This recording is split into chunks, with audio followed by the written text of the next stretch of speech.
Yeah, I mean, it's amazing how much Facebook is always involved with everything. It seems like every story that comes out, there's something in my book that relates to it. I mean, last week we had the whole issue with Afghanistan, the Taliban, and they haven't deleted the spokesperson for the Taliban. And part of my job as a content moderator was to delete terrorist content. And so I deleted on occasion, on a fairly regular basis, Taliban, Al Qaeda. We saw beheadings, and so the idea that Okay, good. Twitter and Facebook, they kind of have similar type policies. So the idea that they're not deleting the Taliban is outrageous to me on Twitter.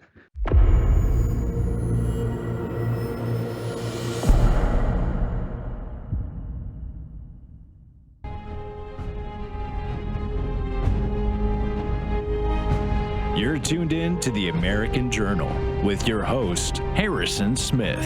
Watch it live right now at band.video.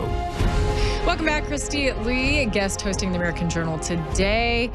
I feel like it's been a little bit rough. Please show me some grace. This is my third day off prompter doing something brand new, so I would really appreciate some grace on some of those rough patches.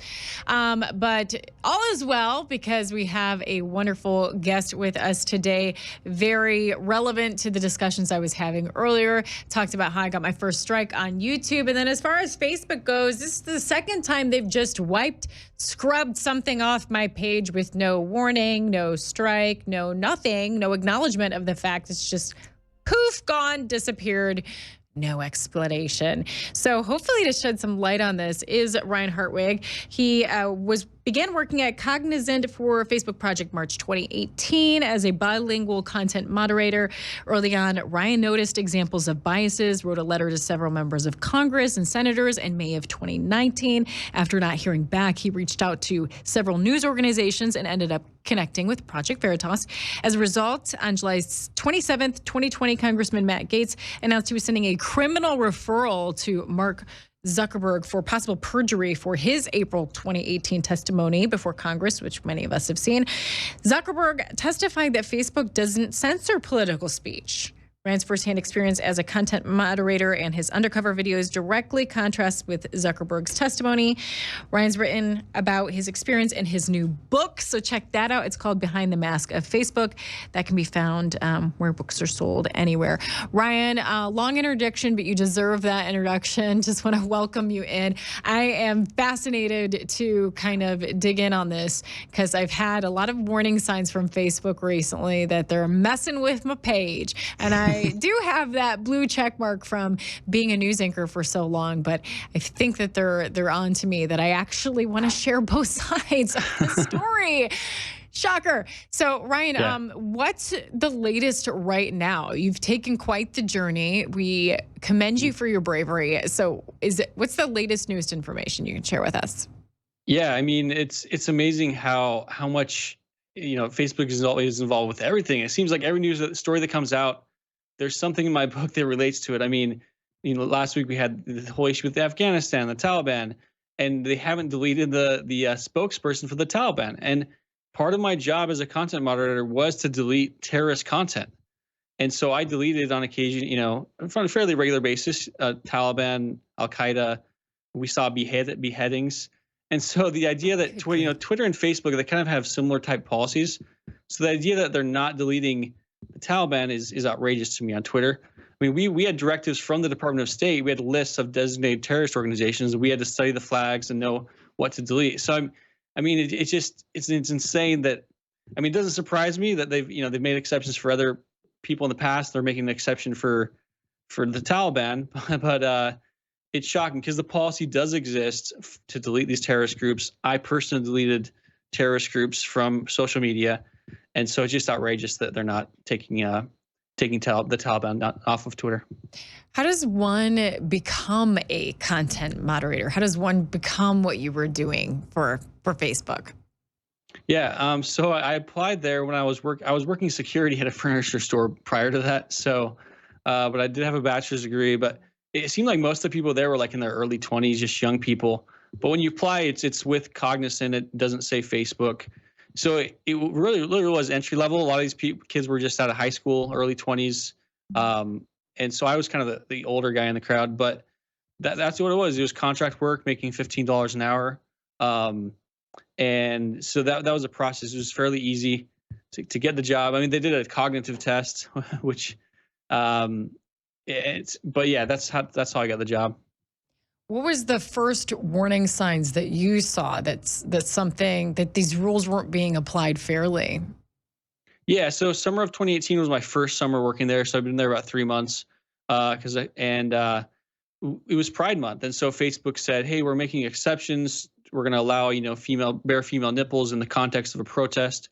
And clearly, the only protest happening that summer in large scale where people were walking around naked was Pride Month, and so it was clear they were just making this exception for Pride Month, and then they also made that exception where they basically allowed attacks against straight white males, calling them filth. So you can literally say, they said, okay, it's okay to say straight white males are filth for not supporting LGBT. So they're specifically allowing hate speech against a certain group because of their views. So those are the first red flags in the first like couple months, 3-4 months, and then after a year, I noticed a few more of these examples. So I made a list. I'm like, okay, I'll just put pen to paper. I made a list of about 19 examples, and now, 3 years later, that list of 19 is now exploded to more than 43 examples, which are in my book, Behind the Mask of Facebook. Were they sent out in directives like emails or just said in meetings? How did that work? It was directives in posts. So we used a platform similar to Facebook, actually, where they shared the directives from Facebook. So it was a post, and we had to like the post.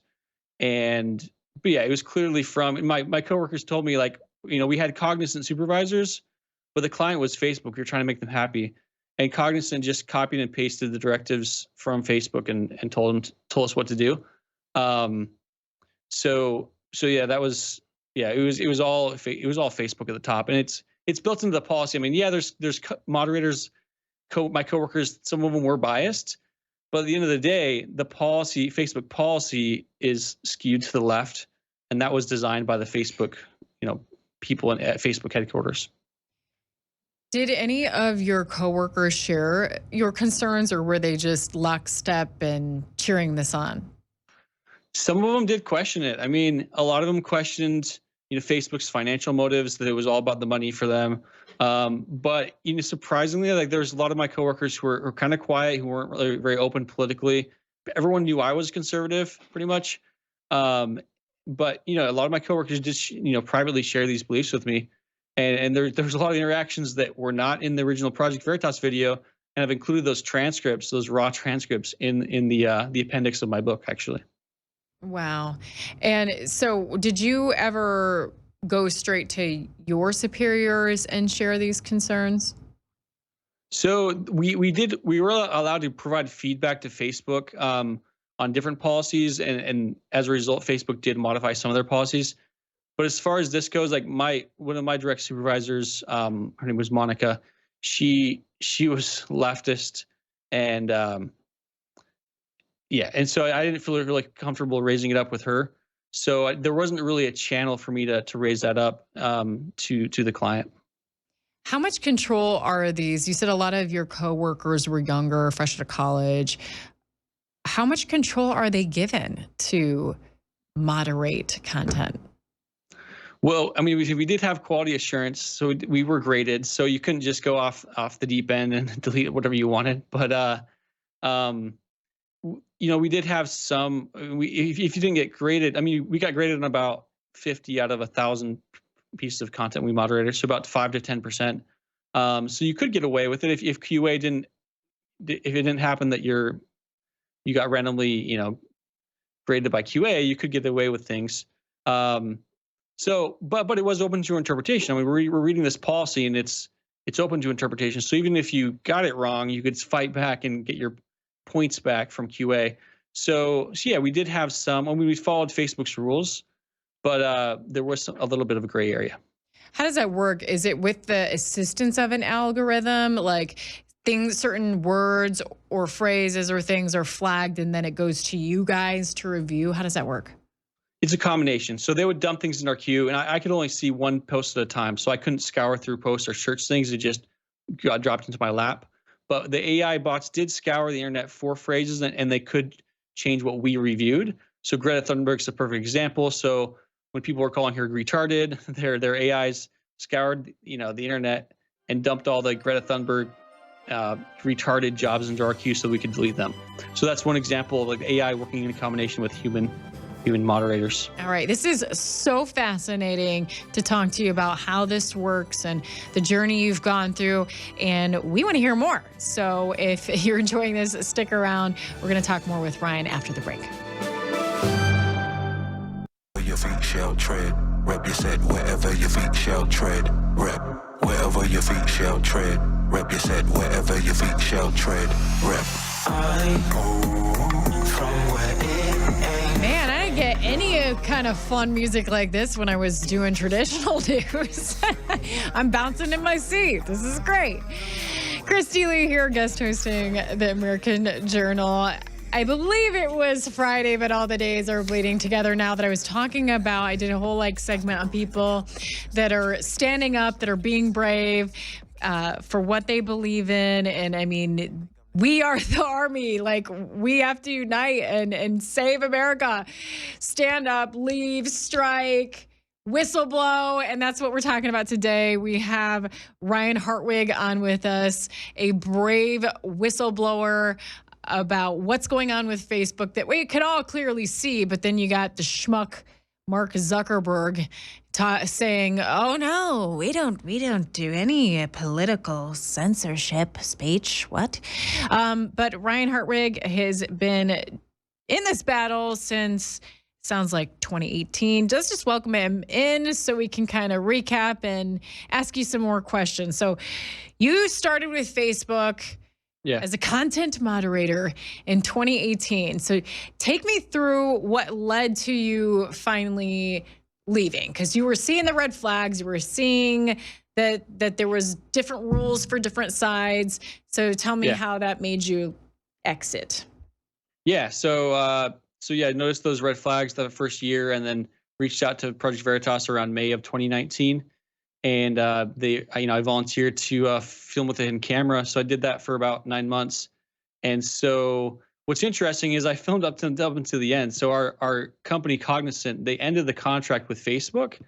So I never got caught while I was filming. So I filmed for 9 months up until the end. So we all got laid off. I need to back up because I'm a little bit confused. So then we'll dive right back into that. So I have here that you had reached out to Congress and senators. This was after you had gotten hooked up with Project Veritas and filmed. Had you reached out to Congress while you were still on the job, or was that after? Yeah, it was all still while I was on the job. Wow. So April, May of 2019 is when I sent out a few letters to a few congressmen, a few senators. I didn't hear back, but to be fair, I didn't wait that long. But you'd think that they'd jump on this. Doing this while you were still employed? Yeah, so I reached out I sent that letter while I was employed at Cognizant, working for Facebook. And you weren't worried about that? You didn't care if you lost your job?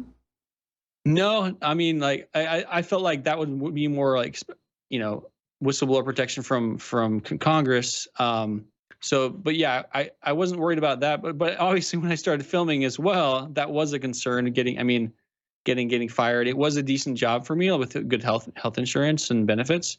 So yeah, there was a concern at that point, but I just felt like it was my civic duty as a patriot to let Americans know. And what's fascinating is I discovered that it wasn't just the U.S. elections they were meddling with and interfering with; it was global. And it's crazy to see. Actually, on page 94 of my book, Behind the Mask of Facebook, I filmed content about, and you'll never guess it. There was Facebook had content about the Afghan elections. So I mean, this is global in scale. It's every country in the world. But yeah, Facebook was showing this training content. So let me go through that timeline just so we're clear. So yeah, May of 2019, in June or roughly 2019, got connected with Project Veritas, and I filmed for 9 months. And then the project ended in February of 2020. So they still didn't know I was filming it. So I filmed it up until the very end, and filmed a lot of good stuff, a lot of good information. And then I went public in June. right after the COVID news cycle kind of died down.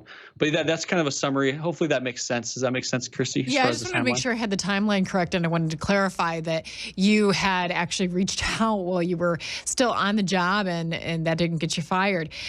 Yeah. Take me behind the curtain of what it's like to be a whistleblower with Project Veritas. Do they like run some tests with you, show you how to hide the camera, like give you any kind of coaching? How's that work? Yeah, so it's just it's mainly just logistical support. So I kind of had to learn learn the camera on my own. And once again, to just I volunteered to film with the hidden camera, and like yeah. So there's you got to be creative with the types of cameras you use, obviously. But I kind of like taught myself how to use it, and it was nerve wracking. Clearly, like you're very it's funny. I was going to say the word cognizant, and I worked for Cognizant, but you're very aware of you're paranoid. You think that everyone can see the camera, and it was a very strict policy. And actually, at the time, we literally had Pinkerton security on site because someone had doxed our address, and obviously we're deleting terrorist content. You don't want to have that address public, and so we had Pinkerton like armed security everywhere in the building. So here I was getting past security with a hidden camera. So you can imagine the level of paranoia. What was the feeling when you got your first like good stuff? And I know that there had to be a moment where you're like, oh my gosh, I just got that on camera. Tell me what that was like. So this is pretty incredible, Chris. I'm glad you asked. So I wasn't filming like every day at the beginning, but then towards the end, I started filming on a more regular basis, right?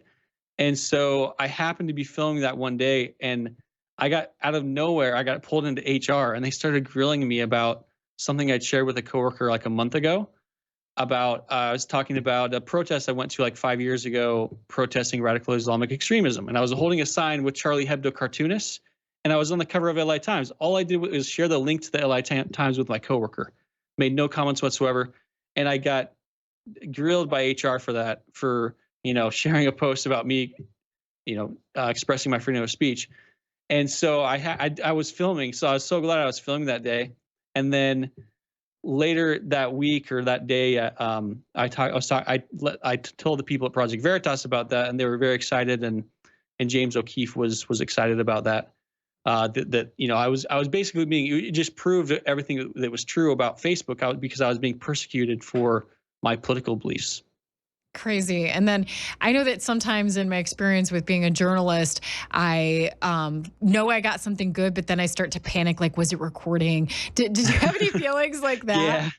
Oh, yeah, a lot of times. So there were some equipment malfunctions a couple of times. And Sean Browder is someone I filmed quite a lot because he was the policy manager, and he was communicating with Facebook on a very regular basis. And there were a few occasions when I didn't have like my backup audio running, and there was just no footage, and that was pretty tragic. So it didn't happen all the time, but it happened occasionally. So, yeah. Okay, so bottom line, Mark Zuckerberg says they don't censor political speech, but you say you have hard proof of that. Oh yeah. Clearly, 300 plus pages in the book. This isn't a light read. This is 300 pages of deep analysis of Facebook censoring of political speech. And, they wanted, just to give you a quick example, they wanted urgent trends into the Democrat debates. Why do they care about the Democrat debates? And they want us to flag content about the Canadian election, about humorous satire content that's targeting, the people running for president. So, yeah, clearly censorship of political speech. They have their stance on abortion. They have a stance on child pornography. Actually, in my book, I talk about how Facebook made an exception for child pornography, child nudity on a children's album cover in Brazil. And they said that they're allowing it because it has artistic value and it's in the public interest. So, I mean, if they can give an exception for child pornography, which is the one thing they shouldn't be allowed to, then just imagine what else they can get away with. Going back to what you said before about getting called into HR. So you're a content moderator who's being called in to have your content moderated. Kind of ironic. Yeah. there. So is there any hope? I mean, is this a situation where, these social media companies, they're too big to fail, like we had the banks that were too big to fail? Do you feel hopeful that there's going to be any accountability for all this? There's a small hope, and I'm working with some people, and there's been various lawsuits, but I'm working with a guy named Jason Fick who had a lawsuit against Facebook that went to the Supreme Court, and he's forming the Social Media Freedom Foundation. So the current strategy is to not sue Facebook and Twitter, but actually sue the United States government under the Fifth Amendment for due process. They are depriving us of liberty and property. There's no measurable bounds. And what people don't realize is Facebook is essentially a government agency. It's like if you go to McDonald's and someone's is being unruly, someone's causing problems, you want to kick them out, you call the authorities. So acknowledge McDonald's, you call the police. But Facebook is kind of like McDonald's, but they're acting as their own authority. So right. It's like McDonald's calling, so it's Facebook calling Facebook and trying to kick people out. I need you to plug your book in these last 20 seconds. I could talk to you all day. Plug your book. Yeah, Behind the Mask of Facebook. It's on everywhere books are sold, 300 plus pages. You need to learn about it to learn how to fight against big tech. Thank you so much for your bravery, Ryan. And we're going to have to hook back up with you again soon. We didn't cover nearly enough. Thank you.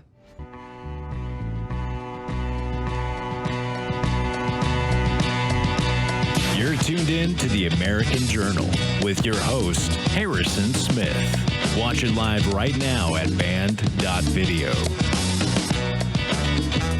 Welcome back. Christy Lee here, guest hosting the American Journal today. You're going to get your Harrison Smith back tomorrow. Fascinating interview we had with Ryan Hartwig in the last hour. We were talking throughout the break because there were so many questions I wasn't able to get to. But lucky for you, you can get his book about his whole experience. It's Behind the Mask of Facebook. And some of the things that we talked about during the break that I wanted to get some clarification on.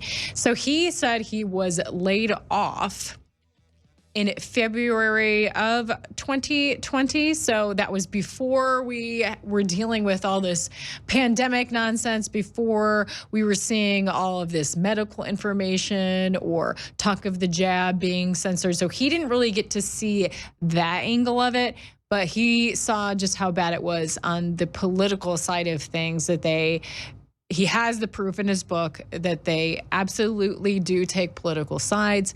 He couldn't even go to his superior, he says, because she was very much of a leftist. And also something that we didn't get to that I found interesting that he was talking about during the break was that there are 10,000 content moderators through various organizations throughout the US. And he says they typically pay about $15 an hour.